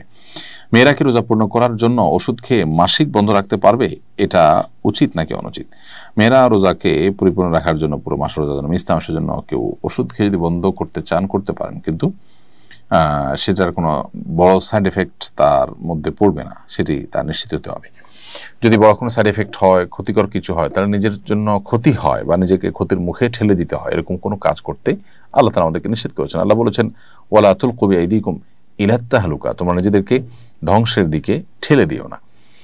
তো এরকম কোনো সাইড এফেক্ট যদি না থাকে, তাহলে সেক্ষেত্রে এরকম পিল বা ওষুধ খেয়ে আপনি মাসিক বন্ধ রেখে পুরো মাস রোজা রাখতে পারেন। সত্য জানতে চাওয়ার পরও কোনো মেয়ে মিথ্যা বলে নিজের অতীত হারাম রিলেশনের কথা গোপন করতে পারবে কি না? দেখুন, যদি এমন হয় যে এখানে এই সত্য বলার কারণে আপনি বড় ধরনের ক্ষতির মুখোমুখি হবেন এবং আপনার স্বামী আপনাকে বারবার জিজ্ঞেস করা সত্ত্বেও যদি আপনি সত্য উচ্চারণ করেন, তাহলে সেক্ষেত্রে আপনার ভয়াবহ বিপদ আপনার উপর নেমে আসবে। তাহলে আপনি নিজেকে রক্ষা করবার প্রয়োজনে আপনি কৌশলে সরাসরি মিথ্যা না বলে একটু ঘুরিয়ে পেঁচিয়ে আপনি এড়িয়ে যেতে পারেন। আর যদি ব্যাপারটা এরকম হয় যে না, আপনি আসলে সেরকম কোনো ভয়ের আশঙ্কা করছেন না, অথবা করলেও সেটা ওভারকাম করবেন, আপনার আল্লাহর প্রতি সেই তাওয়াক্কুল আছে, ভরসা আছে, নিজের প্রতি সেই কনফিডেন্স আছে, তাহলে সেক্ষেত্রে আপনি সত্য বলাটাই উচিত। কারণ মিথ্যা এটা খুব জঘন্য অপরাধ। এড়াতে পারলে ভালো, কিন্তু এড়াতে না পারলে আপনি ডাইরেক্ট মিথ্যা কথা বলাটা খুবই গুনাহের কথা। হ্যাঁ, যদিও বিপদে পড়ে মিথ্যা কথা বলা কেউ উলামায়ে কেরাম জায়েজ বলেছেন, একান্ত নিরুপায় হলে এবং বড় ধরনের বিপদের আশঙ্কা হলে। তখন আমি অন্তঃসত্ত্বা এই অবস্থা রোজা রাখা কঠিন হবে কিনা, এই পরিস্থিতিতে কোনো ছাড় রয়েছে কি? প্রিয় বোন, আল্লাহ তাআলা আপনাকে পরিপূর্ণ শিফা দান করুন, আমরা দোয়া করি, এবং আপনার এই গর্ভখালাসের কাজটিকে আল্লাহ তাআলা সহজ থেকে সহজতর করে দিন। যদি অন্তঃসত্ত্বা অবস্থায় রোজা রাখলে আপনার দ্বারায় রোজা রাখাটা অসম্ভব হয়, অথবা গর্ভস্থ সন্তানের কোনো বড় ধরনের ক্ষতি হবে এরকম আশঙ্কা তৈরি হয়, তাহলে সেক্ষেত্রে আপনি ওই সময়গুলোতে রোজা না রেখে অন্য সময় রোজা রাখতে পারেন। কারণ আল্লাহ তাআলা বলেছেন, ফামান কানা মিনকুম মারিদান আও আলা সাফারিন ফাইদ্দাতুম মিন আইয়ামিন উখার, তোমাদের কেউ যদি অসুস্থ হয় অথবা সফরে থাকে, তাহলে সে অন্য সময় রোজা রেখে দিলে চলবে। কিন্তু এটা হলো তখন যদি অসুস্থ হন আপনি, যে অন্তঃসত্ত্বা অবস্থায় আপনি রোজা রাখলে আপনি এত অসুস্থ হয়ে পড়বেন যে আপনার শয্যাশায়ী হতে হবে, অথবা গর্ভস্থ সন্তানের বড় কোনো ক্ষতি হবে, তাহলে সেক্ষেত্রে এটা আপনি করতে পারেন। কিন্তু সামান্য একটু অসুখ হলে আমরা অনেকেই মনে করি যে রোজা রাখা না রাখার স্কোপ আছে। আমার অন্তঃসত্ত্বা অবস্থায় বহু নারীরা রোজা রাখেন, আলহামদুলিল্লাহ, কই তাদের কোনো অসুবিধা হচ্ছে না। ওইরকম কোনো বিশেষ সুনির্দিষ্ট করে বড় রোগ বালাইয়ের কারণে অসুবিধার আশঙ্কা যদি না থাকে, তাহলে সেক্ষেত্রে অন্তঃসত্ত্বা অবস্থাতেও রোজা রাখার চেষ্টা করতে হবে। সামাজিক যোগাযোগ মাধ্যম ও ভার্চুয়াল জগৎ থেকে সময় নষ্ট হওয়া বা গুনাহে লিপ্ত হওয়া থেকে কিভাবে বাঁচবো? দেখুন, এটার জন্য দরকার একজন কোচ বা মেন্টর রাখা, একজন উপদেষ্টা রাখা, যিনি আপনাকে নিয়মিত গাইড করবেন, এবং এই বিষয়ে অ্যাওয়্যার থাকা সবসময় খুব বেশি জরুরি। পাশাপাশি যারা নিজেকে কোনোভাবে নিয়ন্ত্রণ করতে পারেন না, তারা আল্লাহর ভয়ে সতর্ক হয়ে নিজের স্মার্টফোন বিক্রি করে বা কাউকে দিয়ে একটা বাটন ফোনে চলে আসতে হবে। একটা লম্বা সময় তিনি যদি 2, 4, 6 মাস যদি এভাবে এক্সারসাইজ করতে পারেন, সাময়িকভাবে মনে হবে একটু অসুবিধা হবে, অনেকের সাথে যোগাযোগের সংকট তৈরি হবে, কিন্তু সেগুলো আসলে যতটা আমাদের জন্য ক্ষতির, তার চাইতে আমরা এই অ্যাক্টিভিটিসের মধ্যে ডুবে থেকে তার চেয়ে বেশি ক্ষতির কিন্তু কারণ হচ্ছে আমাদের। বিধায় এই উপায়টা অবলম্বন করা যেতে পারে যে আমরা স্মার্টফোন ইত্যাদি থেকে দূরে সরে চলে আসলাম এবং সাধারণ বাটন ফোন ইত্যাদি ব্যবহার করে কাটালাম কিছুকাল, তাতে ইনশাআল্লাহ বদভ্যাস দূর হয়ে যাবে আমরা বিশ্বাস করি।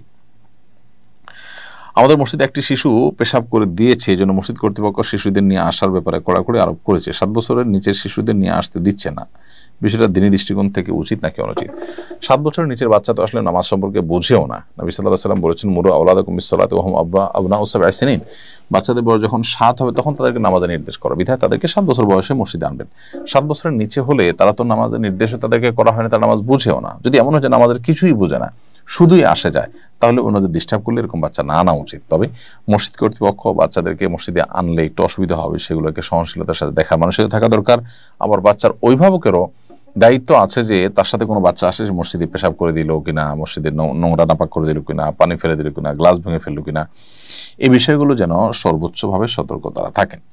মোদ্দা কথা হলো যে বাচ্চাদের মসজিদে আসা নিষেধ নয়, এবং তারা যদি পেশাবও করে দেয় সেজন্য আপনি তাদেরকে মসজিদে আসতে নিষেধ করে দিবেন, আসার স্কোপ রাখবেন না, এই সুযোগ নেই। আমরা জানি নবী সাল্লাল্লাহু আলাইহি ওয়াসাল্লাম মসজিদে একজন বেদুইন এসে পেশাব করে দিয়েছিলেন। নবী সাল্লাল্লাহু আলাইহি ওয়াসাল্লাম এরপর থেকে বেদুইনদেরকে সবাইকে মসজিদে আসতে নিষেধ করেন নাই। সো আপনি কোনো বাচ্চা পেশাবের কারণে ঢালাভাবে সব বাচ্চাকে মসজিদে আসতে নিষেধ করবেন না। তবে হ্যাঁ, এটা ঠিক যে অতিরিক্ত ছোট বাচ্চা যারা আমাদের কিছুই বোঝে না, তাদেরকে আনলে যদি অন্যদের ডিস্টার্ব হয় তাহলে না আনাই উচিত, কারণ মসজিদে যে উদ্দেশ্যে আনবেন সেটা হাসিল হলো না, বরং ক্ষতি হলো। তো সেই ক্ষতিটা করা কিন্তু জায়েজ নয়। দুগ্ধপোষ্য শিশুর মায়ের জন্য রোজা রাখার ক্ষেত্রে কোনো শৈথিল্য আছে কিনা? যে মা দুগ্ধপোষ্য শিশু আছে তার জন্য রোজা না রাখার আলাদা কোনো অপশন শরীয়তে নেই। তবে ব্যাপারটা যদি এরকম হয় যে দুগ্ধপোষ্য সন্তান তিনি এই মায়ের দুধ ছাড়া অন্য কোনোটার উপর আর নির্ভরশীল না, বা অন্য কোনো দুধের ভালো কোনো ব্যবস্থাও নেই, এবং এই দুধ মা রোজা রাখলে শুকিয়ে যায়, এরকম অসুস্থ মা, এবং তাতে বাচ্চার কষ্ট হয়, মৃত্যু বা স্থায়ী রোগের আশঙ্কা হয়, এই রকম লেভেলের সমস্যা হলে তখন সেই দুগ্ধপোষ্য শিশুর মা তার জন্য রোজা না রেখে এই রোজাগুলো তার যখন স্বাভাবিক অবস্থা আসবে তখন রেখে দিলে আদায় হয়ে যাবে। সাধারণত এরকম জটিল পরিস্থিতি হয় না। অনেক বাচ্চার মায়েরা আছেন যারা বুকের দুধের বিপরীতে তারা ফিডার ইত্যাদিতে খাওয়াচ্ছেন, বাইরে খাবার খাওয়াচ্ছেন, আলহামদুলিল্লাহ, তাদের সাথে বাচ্চাদের চলতে পারে। আবার এমন হতে পারে যে দিনের বেলা আপনি লম্বা সময় ঘুমিয়ে রাতেবেলা জেগে থাকলেন, তাতে করে বাচ্চা আপনার সাথে ঘুমে কাটালো, একটা বড় অংশ ঘুমিয়ে চলে যাবে, বাকি যেটা আছে সামান্য একটু কান্নাকাটি বাচ্চা করবে, সেটা সামলাবার মতো। এরকম হলে তার জন্য রোজা না রাখার কোনো স্কোপ নেই। কোরআনের অর্থ ভালোভাবে বুঝতে আনুষঙ্গিক কোন বই পড়তে পারি? আলহামদুলিল্লাহ, অনেক বই পুস্তক বাজারে এসেছে, আমাদের অনেক ভাই বোনেরা বই পুস্তক লিখছেন, আপনারা যে কোনোটা কোরআনের অর্থকে ভালো বোঝার জন্য পড়তে পারেন। এর মধ্যে কোরআন একটা অনুবাদ আমাদের থাকা দরকার। রমজান মাসে আমরা যে তারাবির নামাজে কোরআন তেলাওয়াত শুনি, প্রত্যেক পাড়ার সার সংক্ষেপ দেওয়া হয় যে তারাবির সালাতে কোরআনের বার্তা, এখানে প্রত্যেক পাড়ার নির্যাস আপনি পেয়ে যাবেন। এর মাধ্যমে আপনি কোরআনের অর্থ সহকারে পরিপূর্ণ কারণ বুঝতে না পারলেও কোরআন সম্পর্কে আপনাদের ভালো ধারণা তৈরি হয়ে যাবে ইনশাআল্লাহ তাআলা। অলসতা কাটিয়ে কিভাবে প্রোডাক্টিভিটি বাড়ানো যায়? অলসতা কাটিয়ে প্রোডাক্টিভিটি বাড়াবার জন্য প্রথমত আল্লাহ সুবহানাহু ওয়া তাআলার কাছে খুব বেশি পানাহ চাওয়া দরকার। অলসতা একটা রোগ। নবী সাল্লাল্লাহু আলাইহি ওয়াসাল্লাম আল্লাহর কাছ থেকে এ থেকে পানাহ চাইতেন। তিনি দোয়া করতেন, আল্লাহুম্মা ইন্নী আউযু বিকা মিনাল আজজি ওয়াল কাসাল, হে আল্লাহ, আপনার কাছে অক্ষমতা থেকে এবং অলসতা থেকে আমি পানাহ চাই। তো আমরা আল্লাহ তাআলার কাছে এই দোয়াটি নিবেদন করব। পাশাপাশি কর্মচঞ্চলতা, কর্মস্পৃহা বাড়াবার জন্য লাইফস্টাইলের মধ্যে বেশ কিছু পরিবর্তন আনা যেতে পারে। যেমন আমরা খুব কর্মচঞ্চল এবং খুব ব্যস্ত মানুষ, যাদের জীবনে মিশন ভিশন আছে, অ্যাক্টিভিটিস আছে, অনেক বেশি প্রোডাক্টিভ, সেই মানুষগুলোর সান্নিধ্য, সংস্রব, তাদের সাথে উঠা বসা, এটা মানুষের অলসতা কাটাতে মানুষকে সাহায্য করে। সেই সাথে আমাদের খাবার দাবার, আমাদের ঘুম, এগুলো নিয়ন্ত্রণ করা, অতিরিক্ত খাবার, অতি ভোজন, এগুলো মানুষের শরীরের মধ্যে আলস্য নিয়ে আসে। এই বিষয়গুলো যদি পরিহার করা যায় অলসতা কাটানো সম্ভব। আজকাল আমাদের প্রোডাক্টিভিটি কমার অন্যতম বড় কারণ হলো আমাদের স্মার্টফোনে বা সোশ্যাল মিডিয়াতে লাগামহীনভাবে আমরা ডুবে থাকাটা। আমরা যদি সেগুলোর ব্যবহারের মধ্যে একটা লিমিটেশন আনতে পারি, নির্দিষ্ট সময় ঠিক করি যে আমরা দিনের এই সময়টা লক করে দিলাম যে এটা আমি মোবাইলকে সময় দিব, এর বাকি সময়টা আমি মোবাইলে হাত দেব না পারতপক্ষে, তাহলে সেক্ষেত্রে অনেকটা প্রোডাক্টিভিটি বাড়ানো সম্ভব। রাতে তাড়াতাড়ি ঘুম, সকালে ভোর থেকে উঠে কাজে লেগে যাওয়া, এটাও প্রোডাক্টিভিটি বাড়ানোর জন্য অনেক বেশি ইফেক্টিভ একটি বিষয়। আমি একটি প্রাইভেট প্রতিষ্ঠানে চাকরি করি, এখানে অতিরিক্ত সময় কাজ করতে হয়। প্রতিষ্ঠান অতিরিক্ত ডিউটির বিপরীতে 30 টাকা প্রতি ঘন্টা মজুরি দেয়, অথচ একটা গার্মেন্টস ও শ্রমিককে এর চেয়ে বেশি মজুরি দেয়। আমার প্রতি আমার প্রতিষ্ঠান জুলুম করছে কিনা? প্রিয় দর্শক, আসলে আপনার প্রতিষ্ঠানে আপনি কী ধরনের কাজ করছেন না করছেন আমি জানি না। সবচেয়ে বড় কথা হলো যে আপনাকে কর্তৃপক্ষ অতিরিক্ত ডিউটির যে বিনিময় এটা জানিয়ে দিবেন, সেটা আপনি ভালো লাগলে করবেন, আর যদি আপনার না পোষায় আপনি করবেন না। আর যদি আপনাকে অতিরিক্ত ডিউটি করতে বাধ্য করা হয় যে এইটা মূল্যে আপনাকে অতিরিক্ত ডিউটি করতেই হবে, তাহলে সেটা অবশ্যই আপনার প্রতি জুলুম। রোজা রাখার ক্ষেত্রে সাহরি খাওয়ার গুরুত্ব কতটুকু? সাহরি ছাড়া রোজা রাখলে রোজার কি পূর্ণতা থাকবে? সাহরি ছাড়াও রোজা রাখলে রোজা হয়ে যাবে, কারণ সাহরি খাওয়াটা রোজার জন্য ফরজ কিংবা ওয়াজিব না, সুন্নাহ। নবী সাল্লাল্লাহু আলাইহি ওয়াসাল্লাম বলেছেন, তাসাহহারু ফাইন্না ফিস সাহরি বারাকা, তোমরা সাহরির খাবার খাও কারণ সাহরির খাবারের মধ্যে বারাকা রয়েছে। সেজন্য আমরা সাহরির খাবার গ্রহণ করার চেষ্টা করব। অল্প কিছু হলেও, সামান্য কিছু হলেও, একটু পানি হলেও পান করবো সাহরি নিয়তে। কিন্তু যদি সাহরি ছাড়া আমরা রোজা রাখি, কেউ ভোর রাতে উঠলামই না, একসাথে ফজর নামাজ পড়লাম, রোজার নিয়ত করলাম, ইনশাআল্লাহ এতেও রোজা হয়ে যাবে। নারীরা কি মাহরাম ছাড়া হজ বা ওমরা করতে যেতে পারে? নারীরা হজ বা ওমরা তো সাধারণ অবস্থাতে করতে পারবেনই, কিন্তু তাদের সাথে তাদের মাহরাম পুরুষ থাকতে হবে। কেন মাহরাম পুরুষ থাকতে হবে? কারণ হজ বা ওমরা এটা সফর করে আদায় করতে হয়। যদি কেউ মক্কাতে থাকেন, এমন অবস্থায় থাকেন যেখানে আসলে সফর কোনো দূরত্ব না, তিনি যদি মাহরাম ছাড়াও হজ করে ফেলতে পারেন, তার হজ জায়েজ আছে। তারপরে মাহরাম সাথে থাকা অবশ্যই উত্তম, তার নিরাপত্তা এবং সার্বিক তার প্রাইভেসি মেনটেন করার জন্য। আর সফর করে যেহেতু আমাদের বেশিরভাগ মানুষকে হজ করতে, ওমরা করতে যেতে হয়, তো সফরের ক্ষেত্রে শরিয়ার কমন নির্দেশনা রয়েছে। নবী সাল্লাল্লাহু আলাইহি ওয়াসাল্লাম বলেছেন, লা তুসাফিল মারআতু ইল্লা মা'a জি মাহরামিন, কোন নারী মাহরাম ছাড়া সফর করতে পারবে না। এখানে সফর করতে যে নিষেধাজ্ঞা দেওয়া হয়েছে মাহরাম ছাড়া নারীকে, সেটা হলো এই কারণে যে নারী মাহরাম ছাড়া একাকী সফর করলে কোথাও হঠাৎ অসুস্থ হয়ে পড়লে তিনি কী করবেন? আমরা একবার সম্ভবত সুইডেনের একটি জায়গায় একটা ভালো বড় লেক আছে, যে লেকটা বেশ পুরাতন, বোধহয় রেইনফল বলা হয়। এই লেকের ওখানে দেখেছি এক বাংলাদেশি দম্পতি, তারা গিয়েছেন ঘুরতে, হঠাৎ করেই ভদ্রমহিলা অসুস্থ হয়ে পড়লেন এবং একেবারে নাক দিয়ে রক্ত পড়া শুরু হয়ে গেল এবং তিনি পড়ে গেলেন ফ্লোরে। প্রচণ্ড ঠান্ডা সেখানে, ওই অবস্থায়। তো তার স্বামী সাথে ছিলেন, স্বামী তাকে তাড়াতাড়ি করে মাথা তার কোলে নিলেন এবং সেবা শুশ্রূষা করছেন, দেখভাল করছেন। এই যে কাজটা, যতক্ষণ পর্যন্ত অ্যাম্বুলেন্স না আসছে, চিকিৎসা কর্মীরা না আসছে, ততক্ষণ পর্যন্ত তাকে যে সেবাটা দেওয়া, এটা এই ভদ্র মহিলার সাথে তার যদি মাহরাম পুরুষটা না থাকতেন সেখানে, ওইটা এমন একটা জায়গা যে আমরা কয়েকজন পুরুষ লোক যারা সেখানে গেছি, একটু আমরা দেরিতে গেছিলাম, যার কারণে সন্ধ্যার পরে ছিল সময়টা এবং মানুষজন ছিল না, আমরা ছাড়া সেখানে আর কেউই ছিল না। এই ভদ্র মহিলা যদি একাকী থাকতেন কিংবা অন্য নারীর সাথে থাকতেন, তাহলে অনেক কাজই তার জন্য জটিল হতো। তো এই জন্য আসলে মাহরাম পুরুষ সাথে থাকার কথা বলে, এটা মানে নিরাপত্তার জন্য শুধুমাত্র। এই জন্য হজ এবং ওমরা মাহরাম পুরুষ সাথে নিয়ে তাকে করতে হবে। যদি মাহরাম পুরুষ যাওয়ার মতো না থাকে, তারপর হজ ওমরা করা আবশ্যকই হবে না। আর যদি মাহরাম পুরুষ ছাড়া কেউ হজ ওমরা করে ফেলেন, আদায় হয়ে যাবে, কিন্তু গুনাহগার হবেন। বেশিরভাগ পারফিউমে অ্যালকোহল মেশানো থাকে, এসব পারফিউম ব্যবহার করে নামাজ পড়লে নামাজ হবে কিনা? প্রথমত এই অ্যালকোহল যেটা থাকে, এটা পাক না পাক নিয়ে ওলামাদের মধ্যে নানামুখী বক্তব্য রয়েছে। দ্বিতীয় কথা হলো যে এটা বাষ্প হয়ে চলে যায়। এই জন্য নামাজের ঠিক আগ মুহূর্তে না লাগিয়ে কিছুক্ষণ আগে লাগালেন, একটু গ্যাপ হয়ে গেল, তারপর আপনি নামাজ পড়লেন, এই সারা নামাজ হয়ে যাবে, কোনো অসুবিধা নেই। আর বিশুদ্ধ মত অনুযায়ী এটা আমাদের পবিত্রতার ক্ষেত্রে কোনো প্রকার ছেদ ফেলবে না, অর্থাৎ এটা ব্যবহার করতে পারবেন। মার্কেট থেকে কিনে আনা নতুন কাপড় না ধুয়ে নামাজ পড়া যাবে কিনা? নতুন কাপড় কিনে আনার পর ধোয়া ছাড়াই নামাজ পড়তে চাইলে পড়তে পারবেন, যদি সেখানে কোনো নাপাক দৃশ্যমান না থাকে।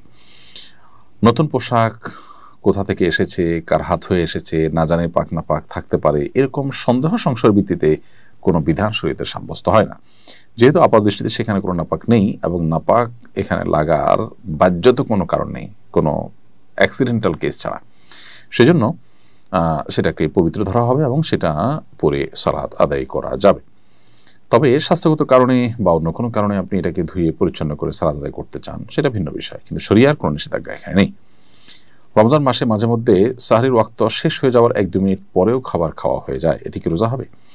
সাহরির ওয়াক্ত শেষ, ফজর ওয়াক্ত শুরু, এই ফজর ওয়াক্ত শুরু হওয়ার পর যদি আপনি সাহরি খান, অল্প স্বল্প খান, তাতেও ওই রোজাটি হবে না এবং এই রোজা আপনাকে পরে রেখে দিতে হবে। আর প্রথমত নবী সাল্লাল্লাহু আলাইহি ওয়াসাল্লামের একটি হাদিস রয়েছে যে তোমাদেরকে বেলালের আজান যেন ধোকায় ফেলে না দেয়, এবং তিনি ওই আজানের পরও হাত থাকা বা খাবার শেষ করতে বলেছেন। এই আজানটা হলো মূলত ভোর রাতের যে আজানটা হয়ে থাকে সেটি ফজরের আগে, ফজরের ওয়াক্ত হওয়ার পর যে আজান, সেই আজানের পর আর খাবারের কথা নবী সাল্লাল্লাহু আলাইহি ওয়াসাল্লাম বলেছেন কখন এরকমটি জানা যায় না। আর কোরআনে আল্লাহ তাআলা বলেছেন যে কুলু ওয়াশরাবু হাত্তা ইয়াতাবায়ানা লাকুমুল খাইতুল আবিয়াদু মিনাল খাইতিল আসওয়াদি মিনাল ফাজর, তোমরা পানাহার করো, সাহরির খাবার খাও যতক্ষণ পর্যন্ত সাদা আভা এটা প্রকাশিত না হয়ে না যায়। তো ফজর ওয়াক্ত শুরু হয়ে যাওয়া মানে সাদা আভা প্রকাশিত হয়ে যাওয়া, তো এরপরে আর খাওয়া যাবে না, কারণ আয়াত কিন্তু আমাদেরকে নিষেধ করেছে। শান্ত খান আপনি লিখেছেন, আমি আমার বাবার বাড়ি থেকে যে সম্পদ পাবো, সে সম্পদ যদি আমি আমার ভাই এবং বাবা আমাকে না দেন তাহলে আমার করণীয় কি? আমার সন্তান বলে আমি যদি আমার বাবার বাড়ির সম্পদ না নিয়ে আসি সে আমার উপর দাবি রাখবে, এক্ষেত্রে আমার করণীয় কি? সম্ভবত কোনো বোন আইডি থেকে প্রশ্ন করেছেন। এই প্রশ্নের উত্তর হলো যে আপনার সন্তানের এই কথা বলার কোনো রাইট নেই।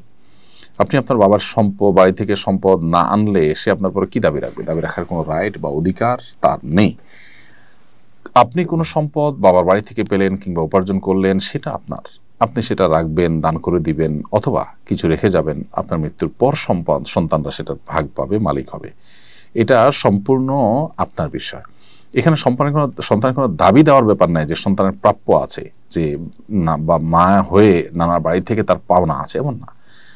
মা নানার বাড়ি থেকে কোনো কিছু নাও পাইতে পারে, কোনো সম্পদ নাও থাকতে পারে, আর থাকার পর সেগুলো মা চাইলে খরচও করে ফেলতে পারে, একান্ত তার ব্যাপার। শরীয়ত মানুষের ব্যক্তি স্বাধীনতাকে এমনভাবে নিশ্চিত করেছে যে আপনার সম্পদ আপনি আয় করে আপনি ব্যয় করবেন, এখানে কারোর কোনো ইন্টারফেয়ার করার স্কোপ নর্মালি নেই। তো সেই জন্য আপনার সন্তানের বলাটা সঠিক নয়। এরপর কথা হলো যে আপনি আপনার বাবার বাড়ির সম্পদ তারা না দিলেও যদি আপনি জোর করে তাদের কাছ থেকে আনেন, সেটা আপনার জন্য জায়েজ হবে, বরং উত্তম হবে। কারণ কিয়ামতের ময়দানে তার আসামি হবে যদি তারা আপনার সম্পদ থেকে আপনাকে বঞ্চিত করে। আর যদি আপনি স্বেচ্ছায় বলেন যে না, আমি দাবি রাখলাম না, আমার ছেলেদের মেয়েদের আমার আছে, অনেক ভাইদের নাই, দিয়ে দিলাম, তাহলে ঠিক আছে, সেটা আপনার ইচ্ছা। কিন্তু তারা না দিলে জোর করে বা আপনি আইনি লড়াইয়ের মাধ্যমে সেটি আদায় করতে পারেন, সেটা একান্ত আপনার ব্যাপার। আমি কলেজ ছাত্রী, হোস্টেলে থাকি।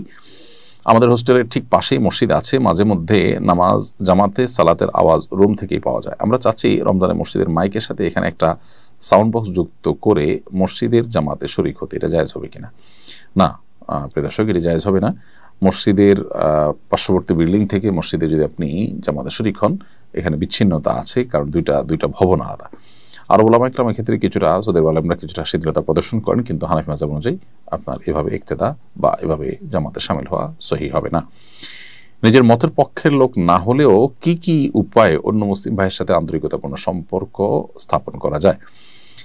নিজের মতের লোক না, কিন্তু মুসলিম আহলে কেবলা আহলে সুন্নাত জামাতের অনুসারী আপনার মুসলিম ভাই, তার সাথে আপনি সৌহার্দ্যপূর্ণ সম্পর্ক তৈরি করবার জন্য প্রথমত হাদিয়া উপঢৌকন, সালাম বিনিময়, তার কল্যাণকামী হওয়া, তার মিশনটা সাকসেস হওয়ার জন্য তার ভালো কাজ কোনো থাকলে সেটাকে সহযোগী হওয়া, তার সাথে ভিন্নমত আছে কিন্তু যে বিষয়ে ভিন্নমত না সেই বিষয়ে একে অন্যের সাথে কাঁধে কাঁধ মিলিয়ে কাজ করা, এসব বিষয়গুলো নিজের মধ্যে আন্তরিকতাপূর্ণ সম্পর্ক তৈরি করতে সাহায্য করবে ইনশাআল্লাহ তাআলা।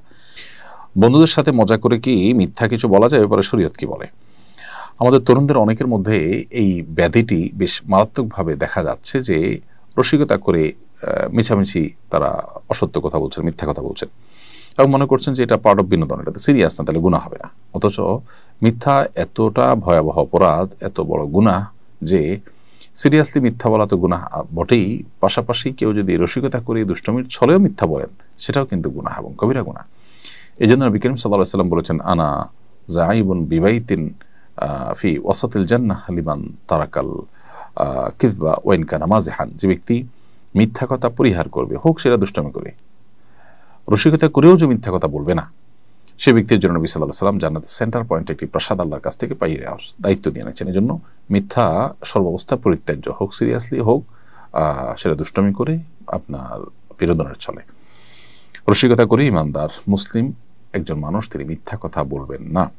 একটু ঘুরিয়ে বলা যেটা সরাসরি মিথ্যা নয় সেটা ভিন্ন বিষয়, কিন্তু যেটা একবারে ডাইরেক্ট মিথ্যা, সরাসরি মিথ্যা, যেটা একবারে কাটা মিথ্যা, সেরকম কোনো মিথ্যা কথা বলা জায়েজ নাই, এমনকি রসিকতার ছলেও। সেই জন্য কিন্তু গুনাহগার হতে হবে, আল্লাহর কাছে জবাবদিহি করতে হবে। আল্লাহ আমাদেরকে বোঝার তৌফিক দান করুন।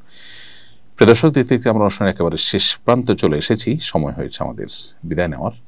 আমরা যে সমস্ত কথা শুনলাম, জানলাম, বুঝলাম, আল্লাহ তাআলা আমাদের সবাইকে আমল করার তৌফিক দান করুন। হাযা মা ইনদি ওয়াল ইলমু ইনদাল্লাহ ওয়া জাযাকুমুল্লাহু খাইরান। আসসালামু আলাইকুম ওয়া রাহমাতুল্লাহি ওয়া বারাকাতুহু।